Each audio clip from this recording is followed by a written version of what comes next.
Hace poco trabajando en una agencia de publicidad, me encontré con un diseñador que decía lo siguiente, y era, esto que acaba de hacer la inteligencia artificial me tomaba a mí aproximadamente un día y medio hacerlo.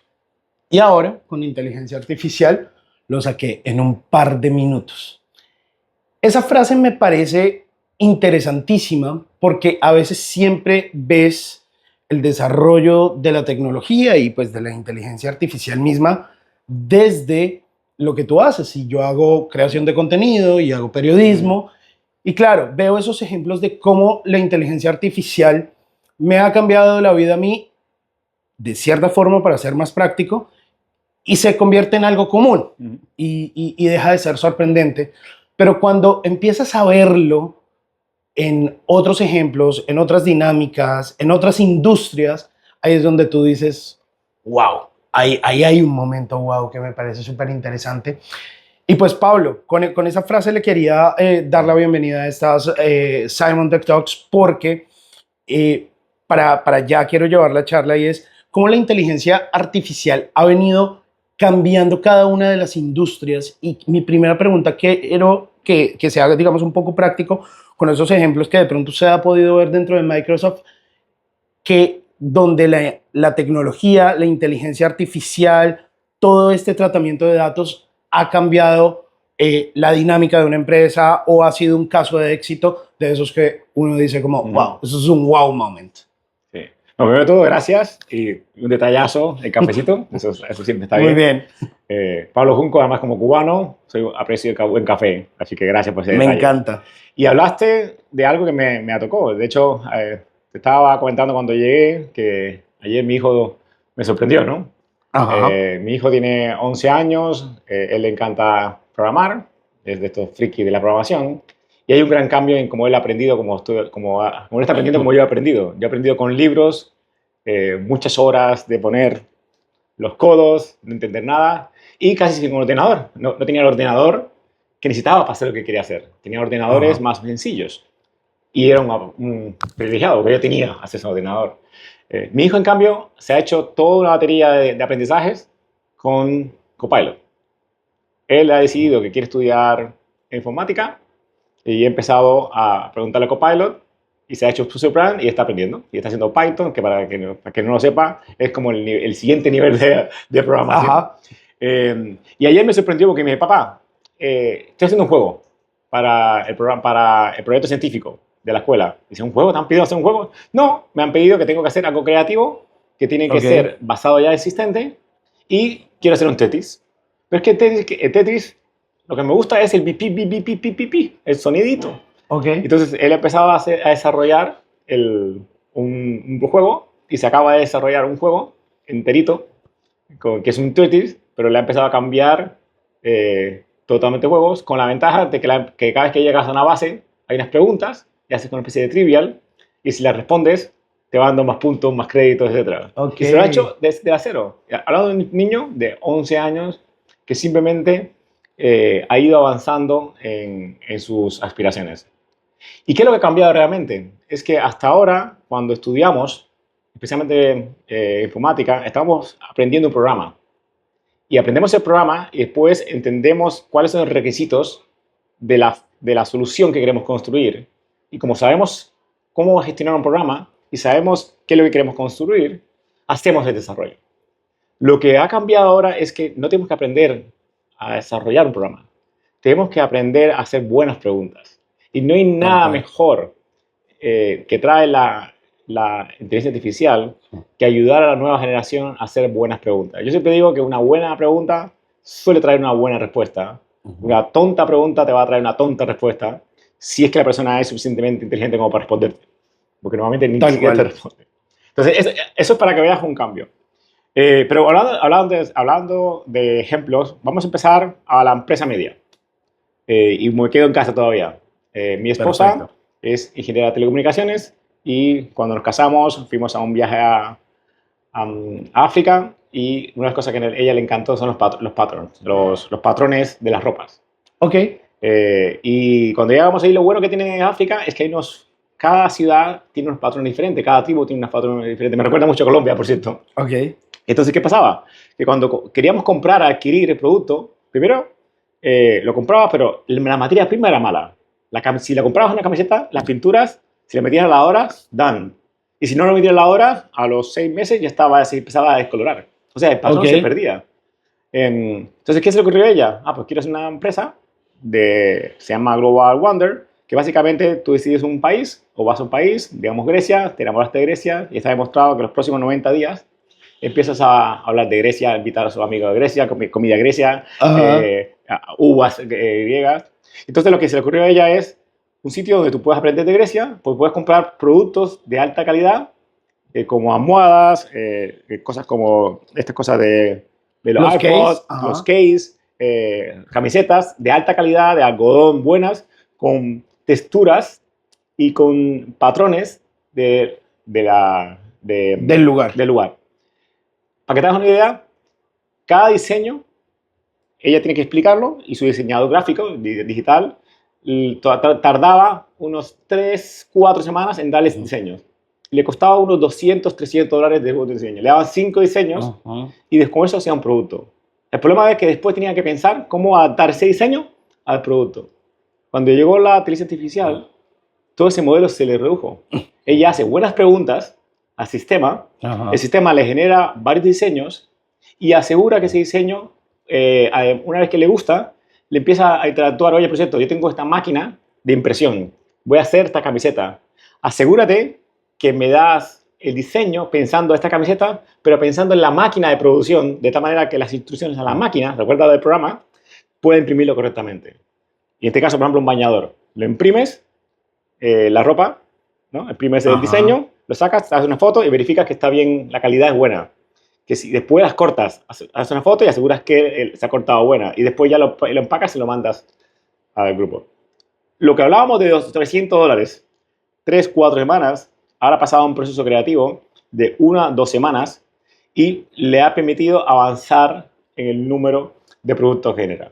Súper ejemplos sencillos. Y si lo hablamos de la empresa, lo que ha cambiado, y si me permites robarte un poco más de tiempo, tranquilo, para que veas la utilidad de una gran empresa, lo que ha cambiado en una gran empresa es que la gran empresa tiene ya procesos ya existentes. Normalmente son procesos que funcionan, son muy robustos, que implican mucho dinero, y un cambio implica una revolución en la compañía. Hablo de recursos técnicos, pero también del cambio a la hora de las personas. ¿Qué pasa con esto? Que cuando hacemos este tipo de cosas, lo que buscamos es un proceso, ¿cómo lo podemos mejorar con la inteligencia artificial? Y esto es importante. Tenemos que buscar en un proceso cuáles son las personas que participan, cuáles son las áreas que están trayendo retrasos o ineficiencias y cómo la inteligencia artificial nos las puede mejorar. Y cuando hacemos eso, es cuando vemos el momento transformacional. No es tan guau como los ejemplos anteriores, pero las compañías se ahorran millones de dólares en eficiencia o millones de dólares en términos de productividad, porque las personas, nosotros, los usuarios de esos procesos, tenemos más tiempo para hacer cosas creativas, cosas que valor añadido y no tareas repetitivas.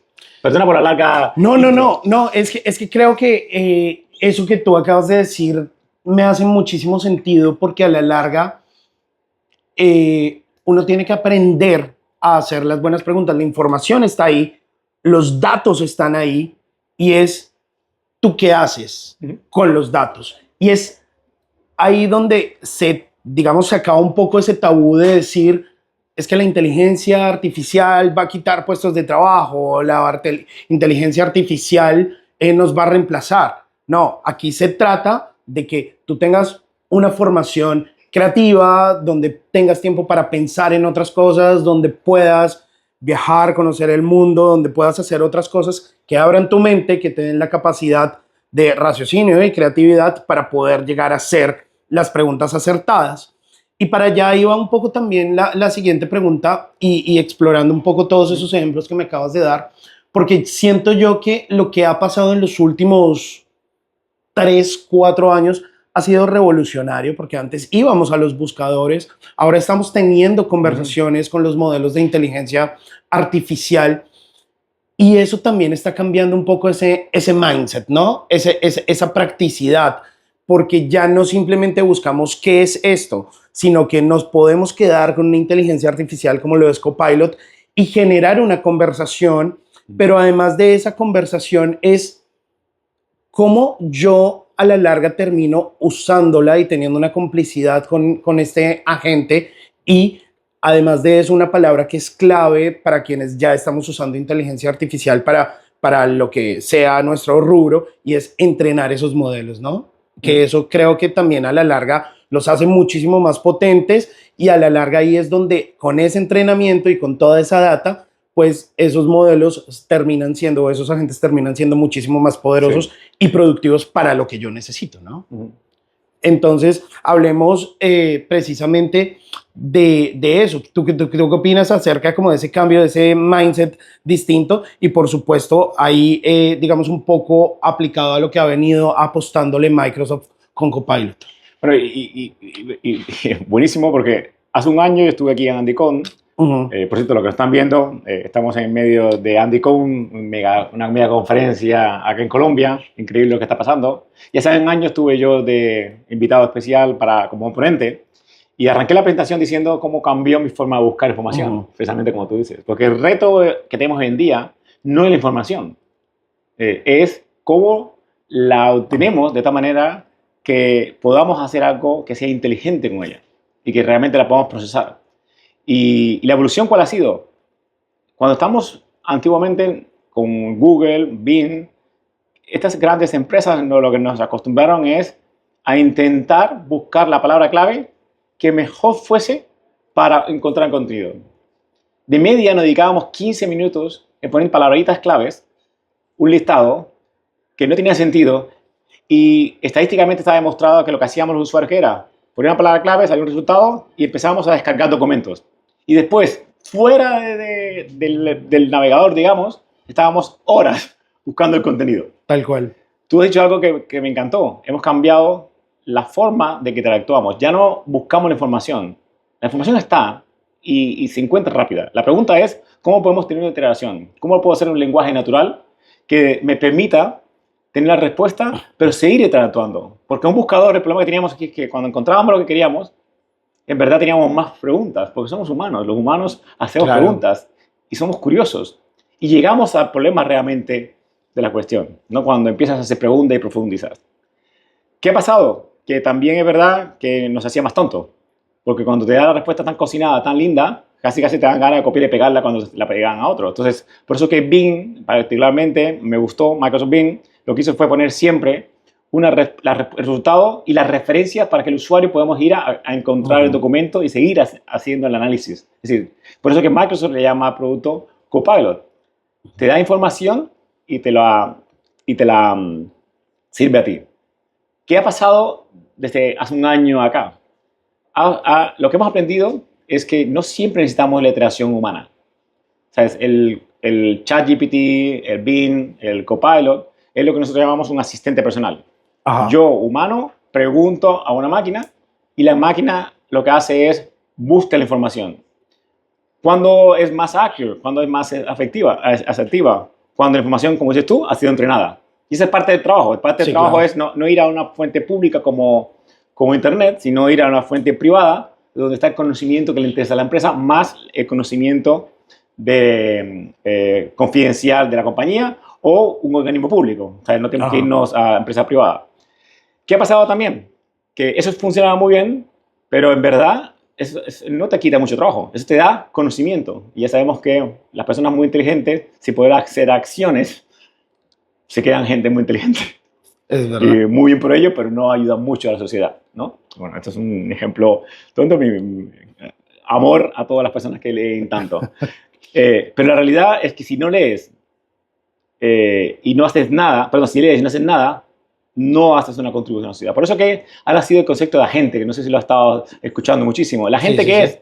El agente se trata de tener un servicio, en este caso basado en la inteligencia artificial, que ve tareas específicas y te permite automatizarlas. De tal manera que cuando predice el AI que una acción es una tarea ya conocida, que es repetitiva, hace la tarea por ti. No le dices, oye, tengo una entrevista contigo, tengo que hacer, agéndame la agenda. En realidad, el sistema podría ser mucho más inteligente. Para llegar aquí necesito media hora de mi hotel para acá. Tengo que bloquearme en mi agenda, llamar al Uber. 2, el tiempo de desplazamiento. ¿Y eso qué significa? Mirar el tráfico, el tiempo de tráfico medio a la hora tal, para saber más o menos qué tiempo va a tardar. Bloquearme ese espacio para poder yo llegar a tiempo. ¿Vale? Eso perfectamente lo podemos delegar a un agente. Y lo que hemos aprendido es que el agente no necesita siempre que la persona le esté haciendo el comando. Un agente es algo que nos ayuda a hacer algo repetitivo sin la intervención mía. Por supuesto, ordenado por mí. Yo lo doy el comando, ¿no? Pero hace un montón de tareas por detrás, como por ejemplo, agendarme y asegúrame que llegues ahí y hazme los recordatorios.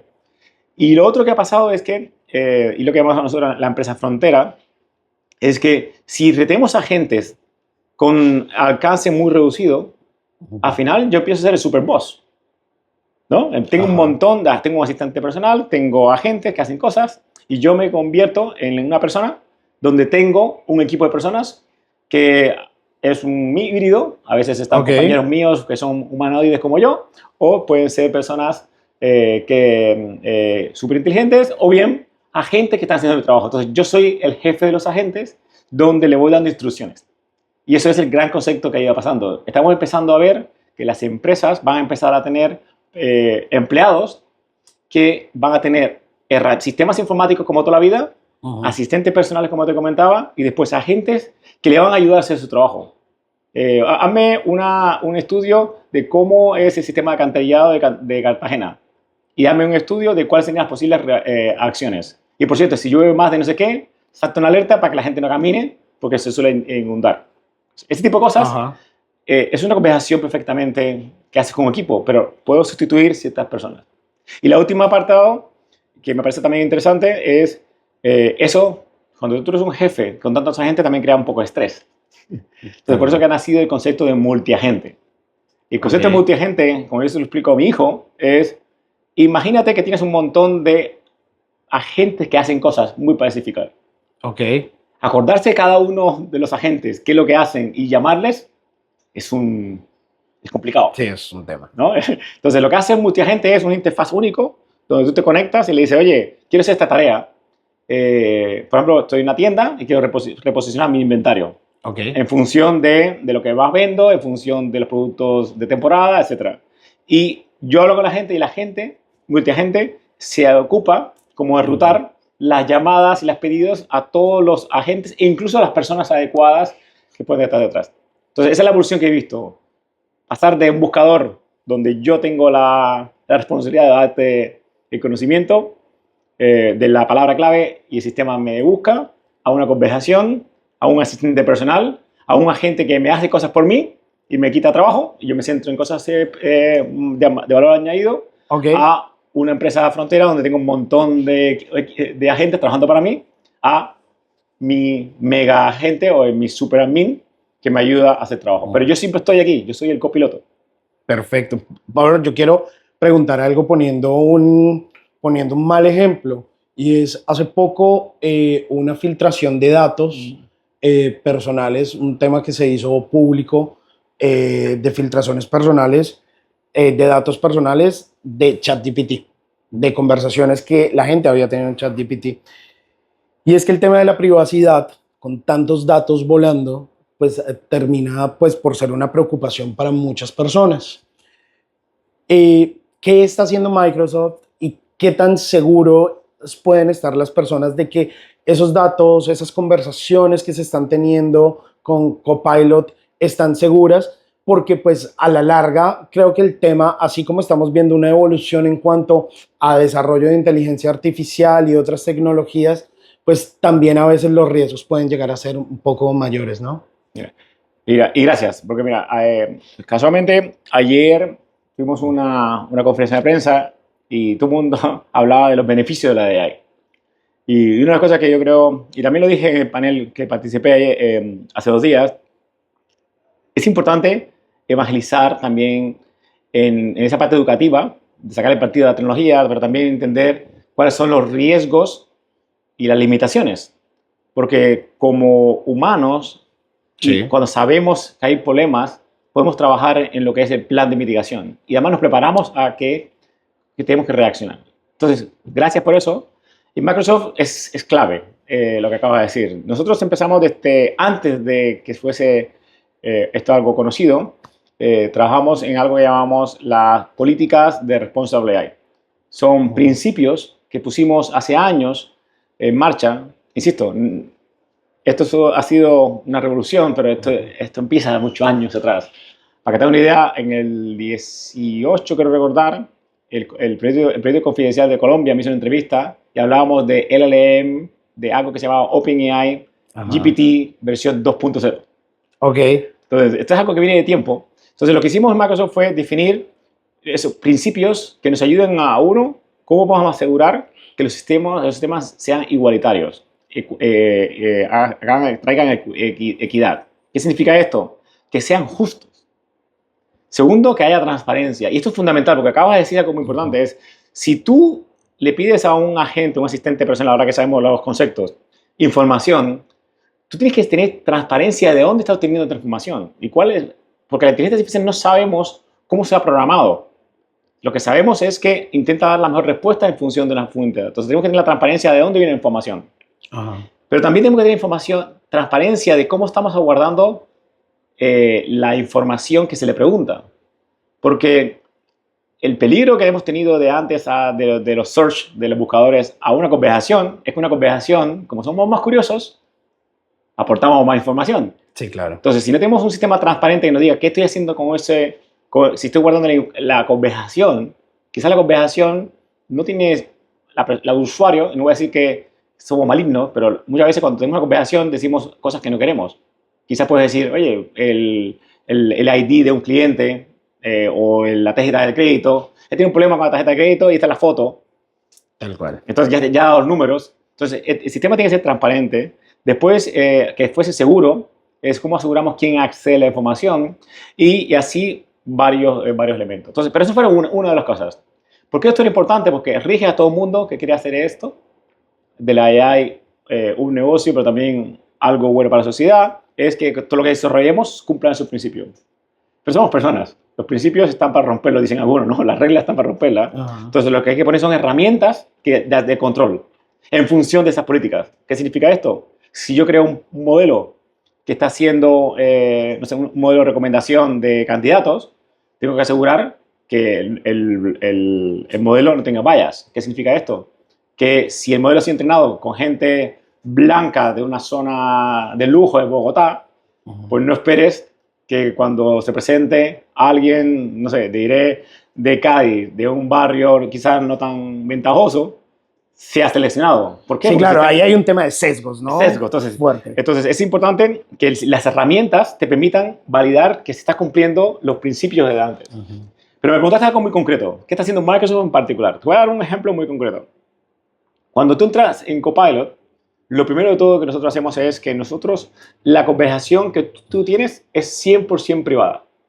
Copilot, cuando un usuario, ya sea un usuario como nosotros, como mi hijo que te enseñaba antes, está haciendo preguntas, es una conversación entre un agente y mi hijo, y Microsoft no guarda esa información, por definición. Y después, como tiene herramientas de transparencia, podemos validar que no estamos guardando información. Entonces, no se puede robar porque no está. Solamente está en lo que llamamos la conversación de memoria. ¿Qué más estamos haciendo? Y es una de las cosas importantes. Nosotros somos una compañía empresarial. Nosotros ganamos dinero y tenemos unos contribuyentes, unos accionistas detrás que esperan que Microsoft siga siendo una empresa líder. El riesgo de que algo vaya mal es muy alto. Entonces, ¿qué hemos separado? Hemos separado desarrollo, investigación a la parte de conversación. ¿Por qué digo esto? Porque cuando un usuario está hablando o el Bing está con nosotros los datos no los usamos para entrenar. En los entrenamientos los entrenamientos de modelo para que sean tan eficientes pasan en desarrollo, que es un sistema totalmente aislado con datos públicos, y el resource pasa ahí. Y OpenAI, cuando nosotros tenemos creo que es 49% de la propiedad de OpenAI nuestra, OpenAI nos pasa el modelo. Okay. Es decir, nos pasa el sistema entrenado que después lo conectamos nosotros con nuestros datos y lo metemos dentro de una habitación totalmente encapsulada. Okay. Por tanto, el riesgo que podemos tener es que venga el modelo con un sesgo. Entonces, lo que aseguramos es que no haya sesgo por la formación que tiene. Por eso que le cargamos nosotros la información para que no haya sesgo. Perfecto. Entonces, pero está aislada, nadie puede acceder. Entonces, el compromiso es claro. No vamos a utilizar nunca la información para hacer entrenamiento. Y esto es fundamental porque también nos obliga a no guardar información. Ok. Entonces, cuando nos ataquen, sí, no hay información. Y por supuesto, después está la parte de blindaje. Seguridad es quien accede a información, asegúrate que tú estás accediendo a la información correcta. Una cosa que mucha gente no sabe, especialmente las empresas que empiezan a desarrollar, es que mira qué lindo esto de ChatGPT, empiezan a hacer desarrollos, pero se olvidan que hacen la prueba de concepto con una muestra de datos con un tipo de usuario. El piloto funciona y lo escalan en la organización. ¿Qué pasa? Que el modelo de datos ha sido pensado para estos usuarios. Cuando lo escalas a todo el mundo, podrías tener problemas de que este usuario, que es el presidente de la compañía, puede ver toda la información de la empresa. Pero quizás el responsable de inventario o de almacén está viendo la misma información que el presidente. Okay. Y que está diseñado para que haya políticas de seguridad. Entonces, eso es la parte fundamental. Y hay una parte también importante. Hay que tener compromiso y ser consistente. Si hay un error, tenemos que arreglarlo. Okay. Entonces, una de las cosas que hacemos nosotros, y creo que somos los únicos en el mercado, es que tenemos el compromiso de copyright.